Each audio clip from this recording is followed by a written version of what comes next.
Salve, salve rapaziada, muito bom dia, boa tarde, boa noite, seja a hora que você está acompanhando esse vídeo aqui no canal Henrique Eck. Nesta quinta-feira, vamos falar de Campeonato Brasileiro por aqui, por incrível que pareça, vamos sair um pouco do eixo Rio-São Paulo, se bem que tem o time do Rio envolvido no jogo de hoje, já tá vendo no título e thumb. Vou aproveitar que ontem narrei pelo TikTok Sports o melhor jogo do Campeonato Brasileiro e vai ser difícil alguém passar esse jogo, mesmo ele sendo apenas a segunda rodada. A vitória do Grêmio 5-3 sobre o Botafogo. Antes de destrinchar a minha opinião, a minha análise da partida, peço aqui o seu apoio com o seu like, com a sua inscrição no canal, com também, claro, o seu compartilhamento e comentários. E além de tudo isso aqui no nosso canal no YouTube, você também ir lá nas minhas redes sociais, @IECHenrique, tanto no TikTok, tanto no Instagram, para você também acompanhar um pouco do meu trabalho por lá também, beleza? Vamos lá, vamos falar desse jogaço de bola do Campeonato Brasileiro, jogo na Arena do Grêmio em Porto Alegre, uma partida fenomenal. Eu confesso que quando eu fiquei escalado para esse jogo lá no TikTok Sports, eu olhei assim, putz, se aquele joguinho de quarta-feira à noite, aquele joguinho monorrento, né, o Botafogo tava vindo aí de 3 partidas sem vencer, sem vencer não, 3 partidas vencendo, o Grêmio 3 partidas sem vencer, Botafogo um pouco mais de favoritismo, mas mesmo assim também a gente não sabia como vinha o time, se seria igual a escalação que venceu o Cruzeiro na primeira rodada do Brasileiro, se ele pouparia alguma coisa pro confronto contra o Vasco no fim de semana na última rodada do Carioca para garantir o primeiro lugar do grupo, né? O Grêmio eu já esperava que vinha com essa postura, porque são 3 jogos, vinha de 3 jogos sem vitória, estreou mal no Brasileiro, mesmo classificado em primeiro no Gauchão, empatou no finalzinho, tomou um empate no finalzinho contra o Juventude no final de semana. Então eu acho que o Grêmio vinha com uma postura, mas mesmo assim eu não enxergo, e continuo, mesmo com essa grande partida, eu não enxergo os dois elencos como elencos assim que vão brigar por títulos grandes na temporada, né? Eu acho que o Gauchão, o Grêmio tem grandes chances de levar, o Botafogo também, esse ano tem grandes chances de levar o Carioca, mas não vejo os dois assim tão bem no Brasileiro. Mas o começo de ano, o começo de campeonato é bem animador. Mesmo o Botafogo perdendo ontem, tem um ataque que é, por enquanto, o melhor do campeonato. Já tem 7 gols feitos na competição e vende caro as derrotas. Vendeu caro ontem, embora teve um apagão em 15 minutos. O Botafogo tem uma boa equipe. Mas vamos lá, começando aqui no analisar o primeiro tempo. A primeira etapa da partida, eu fiz esse jogo junto com o Gabriel Maria, baita comentarista, também que trabalha com a gente lá no TikTok Sports, mas já muito de bola. O Botafogo começou em cima. O Botafogo começou animado o jogo, teve as principais chances antes aí dos 15 minutos, mas abriu o placar aos 16 numa boa jogada do Arthur Cabral. O Alexander Barbosa dá um lançamento, dá um chutão pra frente, no meio de 2 zagueiros o Arthur Cabral domina, corta pra direita, bate pro gol, faz 1-0. Pouco tempo depois, o Santi Rodrigues tem ali uma jogada junto com o Wagner Leonardo. Ele sofre a falta, fica sentindo dores e tal, se levanta, tudo bem. Logo no próximo lance, ele vai tentar um drible com o Balbuena, sozinho, ele cai no gramado, sente dores, tem que ser substituído. O Arthur entra, e aí o Botafogo cresce ainda mais, né, na partida. O Botafogo melhora no jogo. Mas quem consegue fazer o gol é a equipe do Grêmio, com um centroavante que, meus amigos, joga uma bola absurda, e foi o nome do jogo, fazendo seu primeiro gol na partida aos 25 do primeiro tempo, que é o Carlos Vinícius. A jogada vem na direita com o TT né, joga na direita, mas é canhoto, fica jogando com o pé invertido, puxou essa bola pro meio, deu o cruzamento, o Matheus Ponte tentou tirar, a bola voltou ainda no braço dele, se o Carlos Vinícius não faz gol, tinha que ser marcado o pênalti, mas bateu no braço dele e se ofereceu pro centroavante, que na saída do Everton fez o primeiro dele no jogo. Pô, 1-1, e era aquela coisa, quando o Grêmio tava melhor, o Botafogo abriu o placar, quando o Botafogo tava melhor, o Grêmio empatou, e a gente já tava com mais a metade do primeiro tempo. Teve a pausa para hidratação, como sempre. Cara, essa pausa para hidratação, para analisar todos os jogos que você for assistir. Você tá vendo que logo após essa pausa, em menos de 5, vai, chutando alto, 10 minutos, sempre tá saindo um gol. Eu acho que mesmo a gente reclamando que, pô, vai demorar mais 2 minutos pro jogo, né? Pô, deixa o jogo fluir, a galera tá no ímpeto, tá na vontade, né? Ajuda, cara. Os caras conseguem se organizar melhor taticamente, conseguem estruturar um pouco mais. E aí o Botafogo volta pro jogo após a paralisação e temos que falar de Montoro e Danilo. Os dois estavam perto de sair do Botafogo antes de dar todo aquele embrolho do Textor, né? Sair a liminar que ele não poderia mais vender jogadores enquanto não tivesse resolvido a sua situação com a Eagle e tudo mais, a possível venda da SAF, todo aquele embrólio. O Montoro e o Danilo iriam para o Nottingham Forest, acaba dando tudo errado no último dia da janela, os dois ficam, e o Montoro é o motor desse time do Botafogo, e o Danilo é a flecha desse time do Botafogo. O que o Danilo joga é algo absurdo. O Palmeiras tá querendo ele de volta, hein? O Palmeiras tá afim de repatriar o camisa 8 do Fogão. A gente sabe da qualidade dele desde que ele surgiu, né, no Palmeiras. Quem deu a primeira oportunidade para ele foi o Vanderlei Luxemburgo. Enxergou um potencial no garoto que realmente é absurdo. É absurdo o que ele joga. No Palmeiras ele jogava muito de primeiro volante.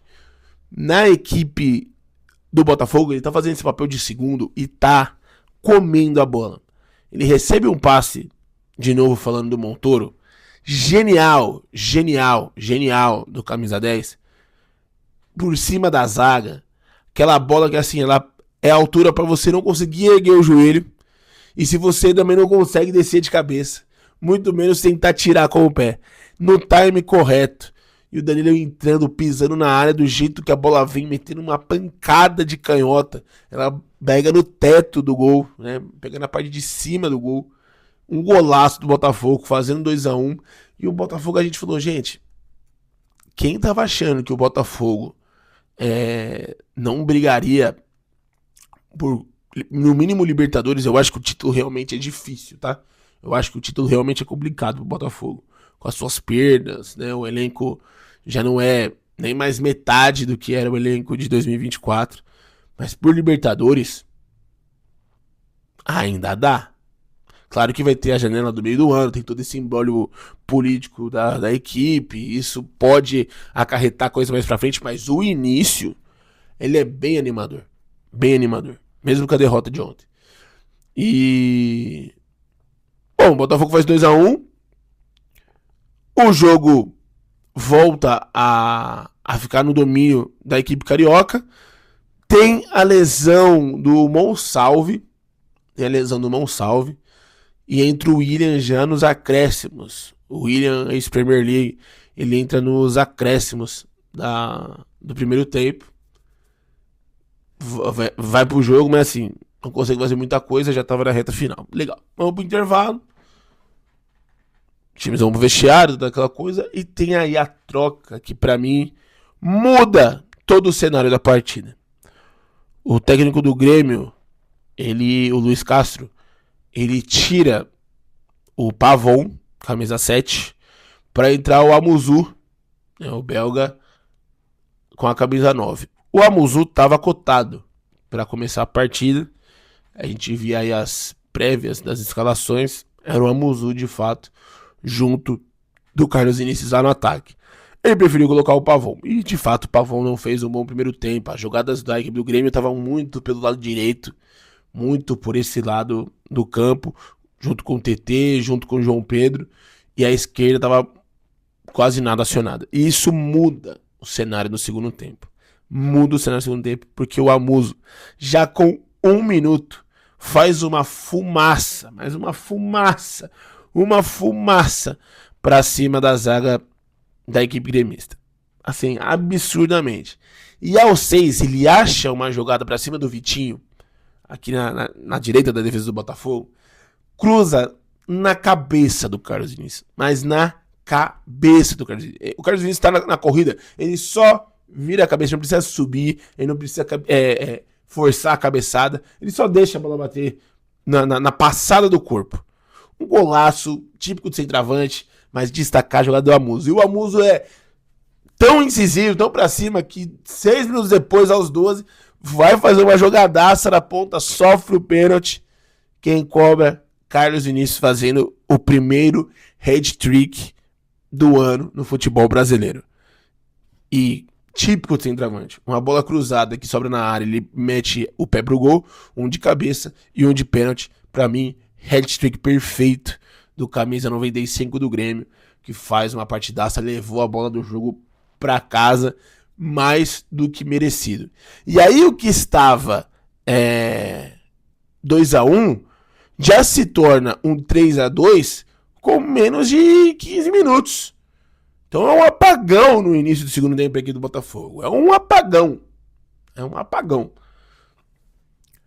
Pra piorar, mais uma jogada da Musa na ponta esquerda aos 16 da segunda etapa. Mais uma jogada, ou seja, o cara entrou no intervalo e aos 16 ele conseguiu ajudar o Grêmio a fazer nada mais, nada menos que 3 gols. Né? O de empate, a virada de pênalti e uma jogadaça que ele cruza, passa pelo Carlos Vinícius, mas quem chega batendo é o TT. Pancadão, mais uma vez sem chance pro Neto. 4-2 Grêmio. Aí você fala, agora o jogo vai assentar. E o jogo, não é que ele assenta, mas as jogadas não terminam em gols. Porque parecia que tudo tá chutando, a gol tava entrando, né?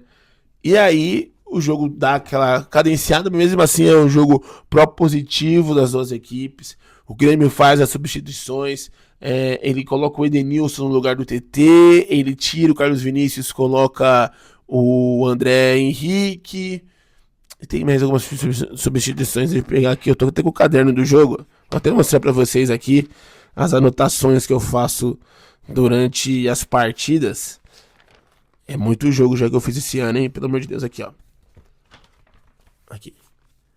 Anotação da partida. Deixa eu pegar. Ele tira o TT, põe o Edenilson, tira o Carlos Vinícius e põe o André. É isso, porque ele já tinha tirado o Monsalvo, colocado o William, e já tinha tirado o Pavão, colocado o Amuso. Só na reta final de partida ele tira o Arthur pra colocar o Dodge. Essas mudanças da equipe do Grêmio. E o Edenilson, claro, foi um pouco pra recuar, pra segurar esse meio campo do Botafogo, que é um meio campo muito forte. Eu acho que o Anselmi, não que ele tenha desistido da partida muito cedo, mas ele faz substituições tanto quanto diferentes para dar até minutagem pra galera um pouco antes dos 30 minutos, né? As mudanças do Botafogo, ele já tinha tirado o Santos para colocar o Arthur, ele tirou o Alex Telles para colocar o Marquinhos, e aí ele voltou pro sistema no 4-4-2, né? Que tá jogando com 3 zagueiros, com Matheus Ponte, Barbosa e Newton. Ele tirou o Montoro para colocar o Barreira, e logo depois ele também tirou o Arthur, que já tinha entrado na primeira etapa, para colocar o Natan. Foram as principais mudanças daqui do Botafogo. Fez uma também na parte defensiva, tirou o Matheus Ponte, meteu o Matheus Martins, tentando colocar esse time pra frente na reta final de jogo também. E aí, numa bola, não vou falar assim, despretensiosa, né? Mas logo também após, mais uma pausa para hidratação. O Grêmio consegue fazer o 5º gol pra, de fato, matar a partida. Mais uma bola lançada no campo de defesa. Fica o bate-rebate, o André consegue ganhar na velocidade do Barbosa, que também não fez um bom jogo. Vou falar do Barbosa, zagueiro do Botafogo ontem também, mais pra frente. Bate, o Neto faz a defesa e devolve essa bola no pé do Edenilson, que faz 5-2. Deixa eu já destacar o Barbosa aqui antes de falar do golaço da partida. O zagueiro da equipe do Botafogo, desde o primeiro minuto, estava um tanto quanto nervoso. Na primeira jogada que ele teve com o TT, ele já ficou reclamando de falta, ele já tinha feito uma possível lance de pênalti. Muito nervoso, né? Eu falei isso já em saída de bola. Ou ele dava um chutão pra frente, ou ele tinha uma dificuldade enorme de abrir as jogadas nos seus outros dois companheiros, né? Porque ele é o zagueiro central, tava o Matheus Ponte no lado direito, o Newton no lado esquerdo, e com uma dificuldade de passe, realmente, o zagueiro da equipe do Botafogo. Então não gostei da partida do Barbosa. E pra finalizar, até o gol que tá postado aqui no YouTube, é o gol que tá postado nas minhas redes sociais. Postei esse gol justamente para mostrar como o futebol brasileiro, e eu disse isso no vídeo do Paquetá, se você quiser assistir, pode assistir aqui, está se tornando a 6ª melhor liga do mundo. Eu não estou exagerando falando isso. Sabe por quê? Porque mesmo no jogo 5-2, a gente viu correria das duas equipes até o final. A gente viu, mesmo o Botafogo vendo que não ia conseguir, de fato, empatar o jogo, não desistir da partida e ir até o fim. E aos 41 fazer, pra mim até agora é o gol do Campeonato Brasileiro. Esse pra mim é o jogo do Campeonato Brasileiro e vai ser difícil alguém passar. Mas o gol é o do Danilo. A jogada começa na direita, o Vitinho, acho que o Vitinho já tinha saído, não, o Vitinho faz o passe no Danilo dentro da área, ele não consegue fazer o cruzamento, recua a bola no Barreira que dá um chutão pro meio da área. E passa por todo mundo. Se oferece do outro lado, se não me engano é o Matheus Ponte que tá por ali. Ele faz o cruzamento buscando a Arthur Cabral, que vira uma bicicleta, mas fura. E aí um lance pique super campeões. Um tem da bicicleta, o outro também tá vendo a jogada e vai tentar a bicicleta. Esse outro é o Danilo, que acerta o chute. A bola bate no Ivan Leonardo, mata a chance de defesa do Everton e faz pra mim o gol do jogo. Então, 41 minutos, Botafogo perdendo e ainda conseguindo fazer esse golaço, é para credenciar uma baita de uma partida que a gente teve no nosso futebol. É um crescimento, a gente tá tendo aí contratações bombásticas, o mercado tá bem bom pro nosso futebol, não só pela vida do Paquetá, mas as contratações que os times estão fazendo. Olha aí, o William não é mais aquele estilo Premier League, embora ele tenha feito uma jogadaça que lembrou os velhos tempos dele de Chelsea, de Arsenal e de seleção brasileira, sem dúvida nenhuma. Não tem mesmo vigor físico de entrar pelos lados de campo, mas vindo pelo corredor central, é um cara que tem muita inteligência. E os caras já têm essa pegada. O Danilo, embora tenha jogado pouco na Inglaterra, entendeu a pegada. A gente tá trazendo o Paquetá pro Flamengo, né? A gente pega aqui o time do Botafogo, tem o Montoro, que é um cérebro, não chegou a jogar na Europa ainda, mas é um absurdo de jogador. O próprio Carlos Vinícius foi muito tempo de Inglaterra, né? Muito tempo. E esses caras, claro, não é fim de carreira, mas também não é molecada. Eles estão voltando pro futebol brasileiro numa fase legal, numa idade boa, que ainda consegue performar com qualidade. Então isso eleva, sem dúvida nenhuma, o nosso futebol. Eleva. Não tem discussão isso. Então, eu gostei muito da postura das duas equipes. Foi um baita do jogo. Tô sendo repetitivo porque, de fato, é, até aqui, o melhor jogo do Campeonato Brasileiro.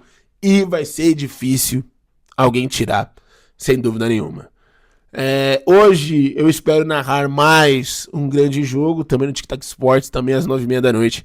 Vou estar na transmissão de Cruzeiro e Coritiba, jogo. Perdão, meus amigos, me ligaram bem na hora que eu tava aqui gravando. Eu tive que atender e caiu aqui, mas só já ia encerrar. Só pra falar que eu narro Cruzeiro e Coritiba, estreia do Cruzeiro em casa nos seus domínios, jogo que vale muito pro Tite, né, que não vive uma situação tão legal nesse começo de ano com a equipe do Cruzeiro, e o Coritiba querendo também conquistar os seus primeiros 6 pontos no Brasileirão. Conto com você na audiência do TikTok Sports e, claro, conto também com a sua participação por aqui, deixando o seu like, comentando e principalmente se inscrevendo no canal e indo lá nas redes sociais, @Henrique, curtindo nosso trabalho por lá também, beleza? Um grande abraço a todos, fiquem com Deus, até a próxima. Tchau!